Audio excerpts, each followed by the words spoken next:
Welcome to the Fourthstream podcast, where we are dedicated to finding hope.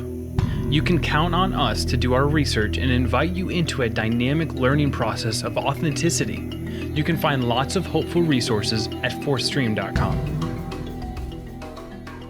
Today I want to continue these conversations kind of about the big picture, philosophically, scientifically, and theologically, I guess, would be a word that could be used. But the idea that there is this intersect that is going on all around us that lasts for the entire period of time, and it relates to science, philosophy, and faith. Those three things seem to exist in a little bit different arenas, even though there are lots of, overlaps as a person lives out their life. So that's what I'd like to talk about today. It's wrestling with a pretty big concept, but that's okay. You know, we're made for that. We're kind of designed to be able to wrestle with bigger things, and that's what we want to do today. When you look at science and philosophy and faith, each one brings their own insights for living. And obviously, science is what is seen, philosophy is what men and women think, and faith ponders some of the greater things of the soul. But each one of those bring important things into our existence, into our life, into having meaningful existence, and hopefully a meaningful culmination as time goes on. Science is everything that's observable, and it's just one of my favorite disciplines, as you've already probably heard me say. It's just so beautiful to see the ability that mankind has to extract information as time goes on, data, to be able to see what has been there for literally many, many thousands of years. So science and what is observable is a big deal to me, but it's an intersect. It's where people intersect. It's not just that they intersect with each other, but we intersect there in so many different ways with knowledge. Then you have philosophy, is the vast, or within the vast pursuit of knowledge. I mean, how many things are there to know? There are just, I can look around my office right here and all the different things I have hanging here, the different notes that are here, the different history of the different, objects that are here, paintings and things that I've bought over the years. How much do I know just about my little part of the world that really doesn't have a lot to do with anybody else? So I look at that and I go, the pursuit of knowledge is pretty incredible, and we have been given this capacity to organize knowledge and take knowledge and bring it into our story. And that's why you have the great philosophers of history, and that's why you have the unknown philosophers of history. I picture right now in my mind, a farmer in England in the 1800s pondering life, the philosophical aspects of life. And it doesn't have anything necessarily to do with education. It has everything to do with our ability to see and perceive things based on how we are made.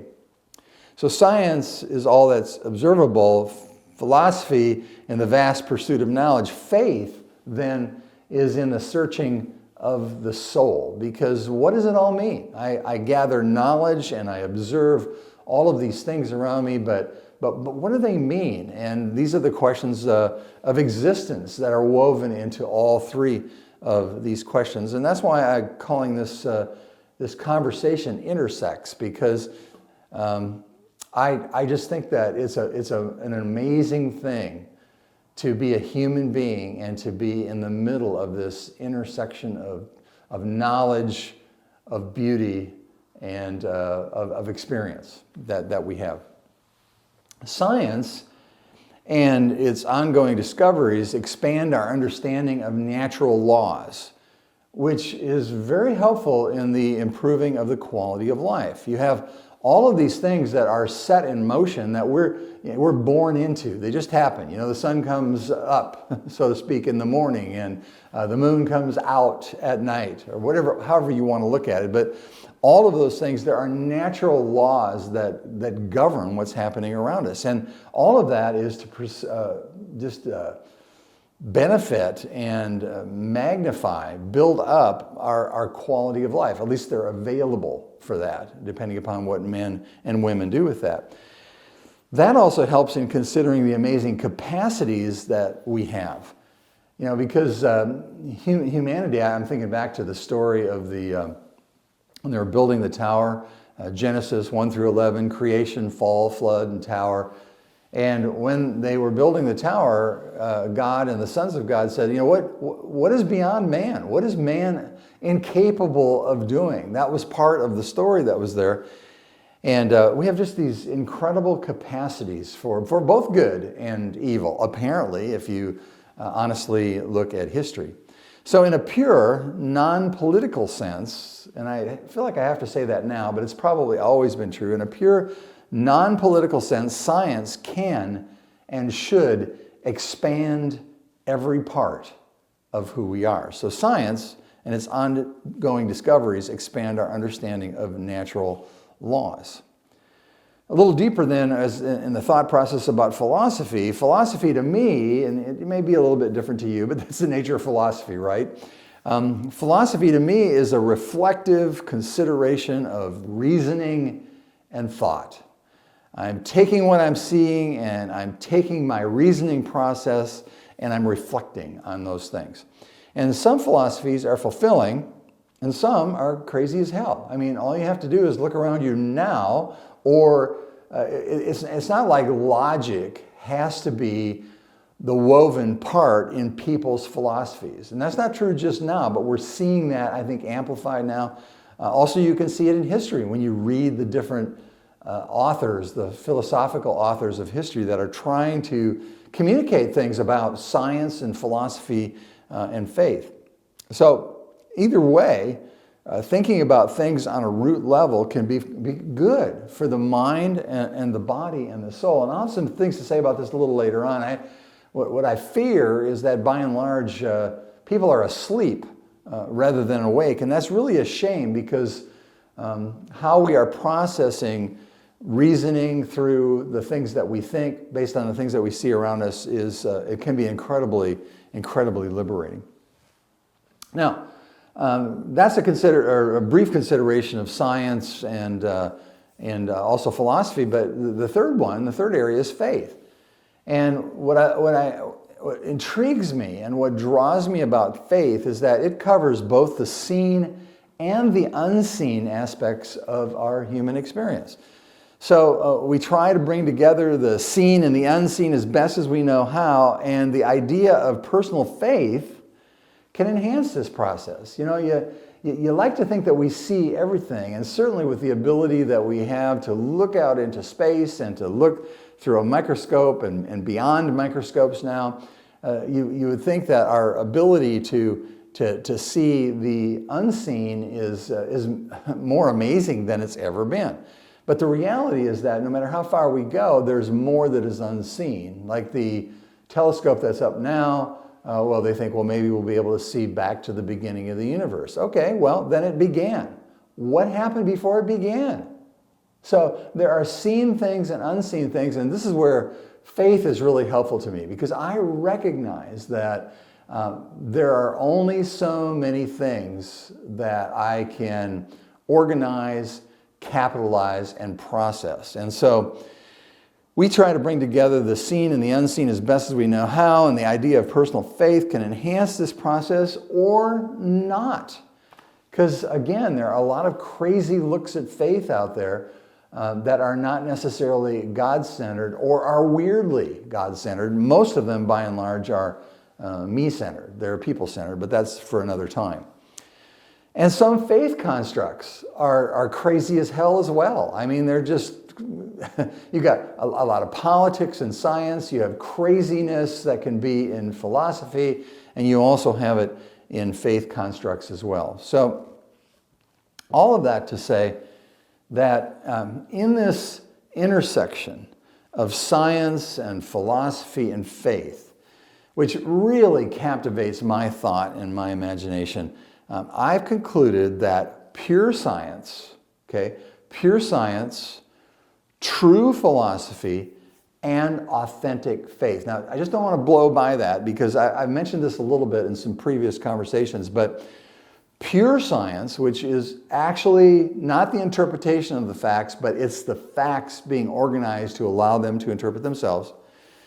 True philosophy, which is reasoned through with, I think, certain aspects of honesty, which you don't always find in philosophy because you don't always find it in humanity. And then authentic faith, which there are lots of different kinds of religious and theological things that are not authentic. All you have to do is look at what Jesus said and know that some of the crazy things that we see in history have nothing to do with what Jesus said or what he did. Well, in the final analysis, all three of these things, pure science, true philosophy, and authentic faith, must overlap in entirety. And there's going to be illumination into those things, I presume, by God himself, because God is the ultimate light. In fact, it says in the Bible that God is light, and in him there is no darkness at all. So this is fueled for me by my desire to see both the seen and the unseen in ultimate harmony. So as a philosopher, somebody who watches science, I'm not a scientist, but I can read, and as somebody who searches faith and searches history, I believe that there's going to be that ultimate harmony that is going to happen. Not because mankind is going to find it, but because God is revealing it. That was actually pretty profound. Go ahead, write that down. So, there is authenticity in factual data as well as breathtaking beauty and wonder. There's great benefit in the reasoning of philosophy, and there's also huge comfort in faith. So there's three words there. Authenticity in factual data, breathtaking beauty in what we see around us and within us, and then also great benefit in the reasoning of philosophy, which is a huge comfort within faith. Now, admittedly, and I've alluded to this, there can also be human fakery in all three. It's the nature of man, it's the nature of the imperfection in which we live. We talked about that in talk number 1. People exploit and they take advantage of things in all three of these arenas. So we have to come up with some kind of a process that allows these arenas to speak without being messed with by people. Excuse me. So that leads me then to the idea of authenticity in design. I've pondered this a lot because, people argue about a designer or things that just are happening through natural selection at all. And I get the complexity of the argument and I get the history of the argument. So that's okay with me. But I have to ask some basic questions. If there is a greatest mathematician, and if there is a greatest naturalist, and if there is a greatest logistic, and if there is a greatest visionary, who would they be? I mean, you scour human history, you scour philosophy, and you scour faith. I mean, the Bible couldn't be any more of an unflattering book toward humanity. And philosophy as well. I mean, look at the spectrum of philosophies that are there and how some of those main philosophies have caused some of the awful things that have happened on the face of the earth. So who would be the greatest mathematician, naturalist, logistic, and visionary? And then that leads to another question. Then who would hold the keys to unlock the structure or the structures of time? And right along with that, perhaps conceive of and bring about an eternity. There's only one answer to this. And that relates to the question of authenticity in design. And that's a little bit what I'd like to talk about for the remainder of this brief conversation that we have. Again, we're just trying to open windows and we're trying to open doors into thinking. And really, we're living in such a polarized and closed-minded environment that we desperately need new paradigms for considering what's going on around us. So, Who would or could conceive the intricacies of the universe, the Earth's amazing systems, the complexity of human design, the sheer complexity of it, as well as the intense design we see in the sequencing of genomes and cellular design and the minute reactions of molecules. And in thinking about and pondering those questions, I've decided in process, am dumping Darwin. I'm dumping Darwin and I'm moving beyond Darwin. It doesn't mean that I'm going where you would predictably think I would be going, but Darwin's not doing it for me anymore, because this idea of designer and the conception of the amazing things that we see that we understood so little about during Darwin's time is really quite breathtaking. So, what does that mean to me as I think about this intersect of science and of philosophy and of faith, and if I look at all three of those as tools for me, tools for my life.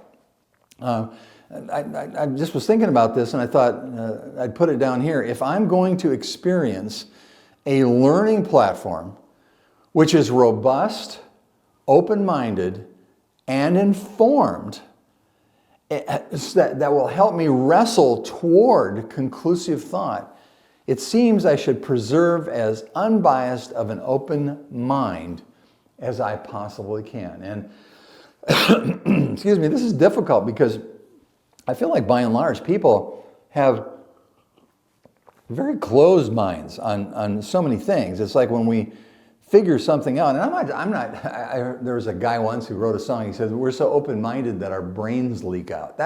That's not what I'm talking about. That was a philosophical reference there.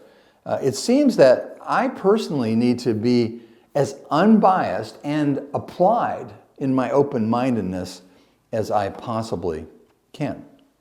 Now, with that, I also feel I owe it to myself to read and to interact and converse with the least closed-minded and opinionated people I can find, encouraging conversations in passionate pursuit of truth on any subject, whatever it might be. Be a gatherer of information. I don't have to shoot my mouth off with my opinion in the process of gathering information. In fact, I don't even need to do it after I've gathered the information. Maybe I need to take that information and consider how that information needs to be applied for the welfare of the person that I'm sitting across from or discussing that. So, interacting, conversing with the least closed-minded and opinionated people I can find, and that's why, like I dumped Darwin in the previous slide, I'm dumping religion on this, because I feel like religion has not served us well, and it isn't like religion hasn't accomplished some things, but I look at this and I go, it really almost seems like it's done us a greater disservice when it comes to the pursuit of truth, because we apply our narrow-minded opportunism in faith just like we do in science and just like we do in philosophy. So I got a little advice for you. I know people are so excited about getting advice, and look at this more like it's a synthesizing of what I've experienced. It's kind of like my philosophy about what I've learned over these decades of interacting with people, of searching the God story, of trying to be as educated in information as I possibly can. So here's my advice in a core level. First of all, avoid knowledge bullies. Avoid knowledge bullies. Now think about what I just said about those three intersects. Within all of them, within science and within philosophy and within faith, you're going to find bullies because it's human nature. So avoid knowledge bullies. Prepare yourself to disagree often in discourse on many things. This is like so good for your heart and my heart to be able to disagree and talk and work through processes. And right along with that, my advice is to be good-natured. and rely more on kind reasoning than shouting other people down. Because, if we can't have discourse with each other, and if we can't share information, if we can't share perspectives, we get polarized, and then we stand in our corners and we shout people down. And that's really a shame, because it's so destructive to humans, just in general. So if we're going to arrive somewhere close to the truth about anything, it's quite clear we will require the assistance of thinking friends as well as a generous, gracious God. Think about that. If you have those two assets to add to your brain and your heart and the soul that you have been given, your mind, when you have all of those things right along with your conscience, how great is it to have thinking friends, even if you disagree with them, as well as a generous and gracious God. What's interesting to me here, as I try to synthesize this and think about where it all fits together, is that the religious leaders whom Jesus opposed were knowledge bullies. They had the market cornered on knowledge because they were the Jews and because of what God had done, and He had given the Jews revelation and basically opened the door to the world to be able to understand something we were missing. We were missing the mark on. And these religious leaders were just knowledge bullies. They used their knowledge to oppress other people. And so this seems to reside within science and philosophy and faith, which I already mentioned. This reminds me of an encounter Jesus had. It's out of John chapter 18, and a little bit about the story. You got the guy who was appointed by Rome, and he had these crazy Jews, and you had people running around Jerusalem claiming to be this promised Messiah that hundreds of years earlier they said was going to come in the fullness of time. So he's got this job. He's out in the middle of out in the desert on a horse with no name, and he's got these crazy people all around him. He's miles away from Rome. And all of a sudden they bring this guy to him, and they say, this guy's a real problem to our nation. He's a threat to the nation, and he's a threat to Caesar.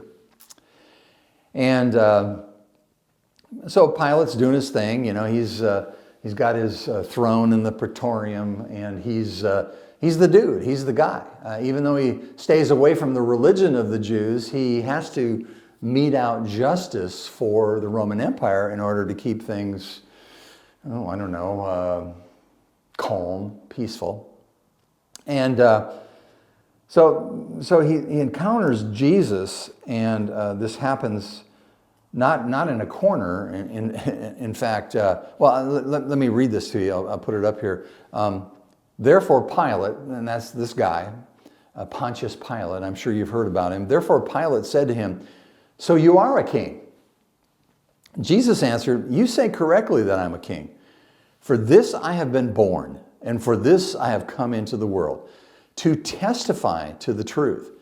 Everyone who is of the truth hears my voice." Well, Pilate's listening to this, and he's not caught up in any kind of Jewish or Jesus religion at all. And he says, what is truth? And in this you sense a real conflictedness. And we learn from another one of the Gospels that Pilate's wife had sent him a message and said, "Have nothing to do with this man.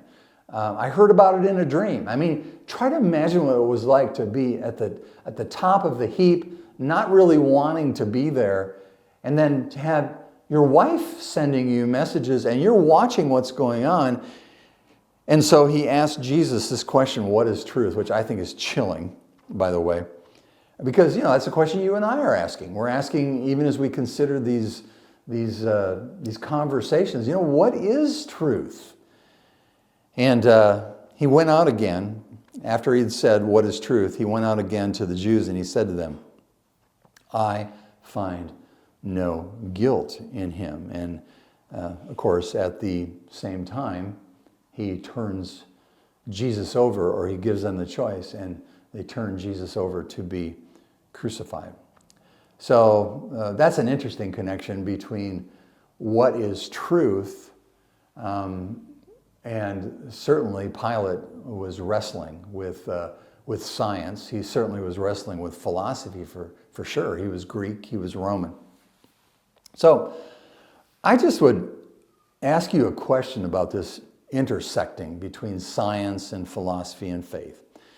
Are you continuing, and I challenge you on this, and I challenge myself on this, am I continuing to self-educate?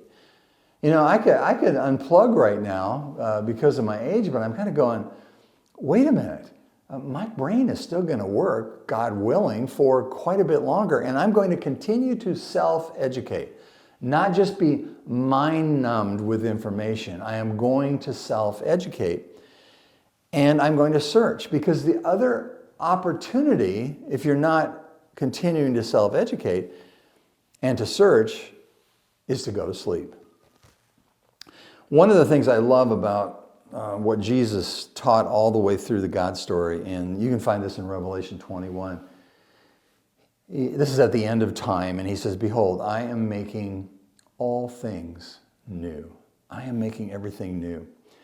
And what I picture in my mind is I picture this culmination of everything and all the things that we've learned about what's true and what's not true, and on the culmination of all of the musings and philosophical pondering, deep philosophical pondering of humanity, and then all of the things that we've learned from genuine faith. And I see all of these things coming together before the throne of God.